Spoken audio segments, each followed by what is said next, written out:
8টা বাজে। এই বাজে লোকটার সঙ্গে কথা বলতে গিয়ে পুরো সময় নষ্ট হয়ে গেল। রাঠোর এবার হয়তো এসে পড়বেন বলে সে আগের টেবিলে গিয়ে বসে পড়ল।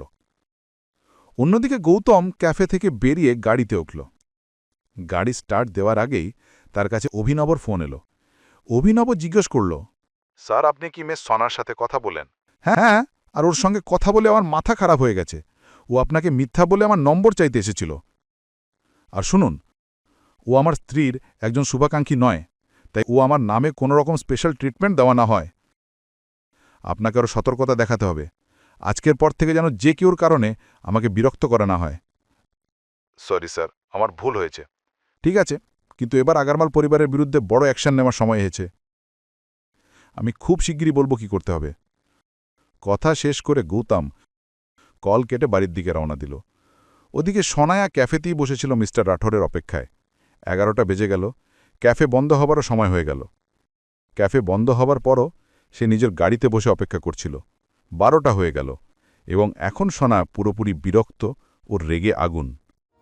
চেয়ারম্যান আমাকে 7:30টার সময় বলেছিলেন, আর এখন তো প্রায় 12টা বাজতে চলেছে।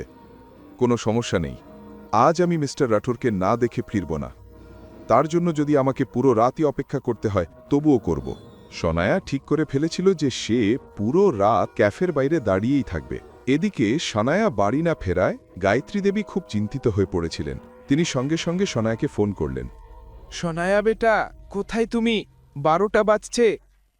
আমি যেখানে আছি ঠিক আছি দাদিশা, আপনি ঘুমিয়ে যান, আমার আসতে একটু দেরি হবে।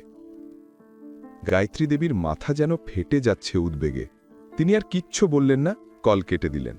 ফোন কেটে যেতেই সনায়া ফাঁকা রাস্তাটার দিকে তাকিয়ে রইল।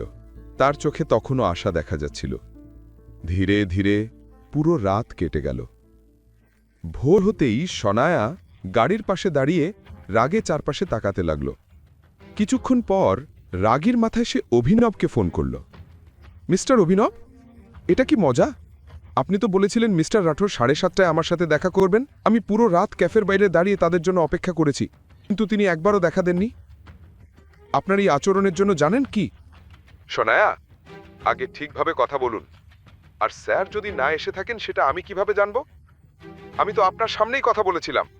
আমি তোমার সঙ্গে ভদ্রভাবে কথা বলবো? তোমার কোনো যোগ্যতা নেই আমার সামনে দাঁড়ানোর। আপনি কি বললেন? আমি আমার যোগ্যতা খুব ভালোভাবেই জানি, আর এটাও জানি যে গতকাল আপনি আমার অফিসে মিথ্যা বলে ঢুকেছিলেন। সত্যি বলতে আপনার আমার সামনে কোনো যোগ্যতাই নাই। পরবর্তীতে ম্যারিয়টে পা রাখার আগে 10 বার ভেবে আসবেন। এত বলেই অভিনব রাগে ফোন কেটে দিল। সনায়ার চোখ রাগে লাল হয়ে উঠল। সে সঙ্গে সঙ্গে রাগের মাথায় নিজের মোবাইল মাটিতে ছুঁড়ে ফেলল। এদিকে গৌতম বাড়ির সব কাজ শেষ করে অবনীর জন্য স্যুপ তৈরি করছিল। অবনী তখনও টেনশনে ভুগছিল সে কি করবে। যদি সে ম্যারিয়ট গিয়ে মিস্টার রাঠোরের সাথে কথা না বলে, তবে দাদিশা তাকে কোথাও কাজ করতে দেবেন না। আর যদি সে কাজ না করে, তবে বাড়ির ছোট বড় চাহিদাগুলো কিভাবে পূরণ করবে? রোজগারকারী সে একাই ছিল, আর খাওয়ার মানুষ ছিল 4 জন। এই সব চিন্তা করতে করতে অবনীর শরীর আরও খারাপ লাগছিল। গৌতম এটা দেখে আর চুপ থাকতে পারল না। অবনী, শুনো, যারা তোমার এই অবস্থা করেছে শিগগিরই তাদের অবস্থা তোমার থেকেও খারাপ হবে, আমি কথা দিচ্ছি। জানি না কি করব গৌতম, হয়তো আমাকে একবার মিস্টার রাঠোরের সাথে কথা বলার চেষ্টা করা উচিত। তুমি সত্যি কথা বলতে চাও মিস্টার রাঠোরের সাথে? গৌতম সরাসরি অবনীর চোখের দিকে তাকাল। অবনী ধীরে ধীরে মাথা নেড়ে না বলল। তাহলে ওনার সাথে কথা বলার কোনো দরকার নেই, শুধু অপেক্ষা করো। তোমার দাদি তোমার কাছে এসে ক্ষমা চাইবেন, আর তোমাকে আগারওয়াল গ্রুপের ডিজাইন ডিরেক্টর করবেন। আর মাত্র 1 রাত। গৌতমের আত্মবিশ্বাস জানি না কেন অবনীকেও আত্মবিশ্বাসী করে তুলল। তার মনে হলো হয়তো আগামী সকাল ভালো কিছু নিয়ে আসবে, এবং সে স্যুপ খেতে শুরু করল।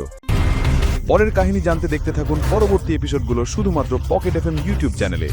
আর রয়্যাল ওয়ারিশের সব এপিসোড শুনতে এখনই ডাউনলোড করুন পকেট এফএম অ্যাপ, লিংক দেওয়া আছে ডিসক্রিপশনে।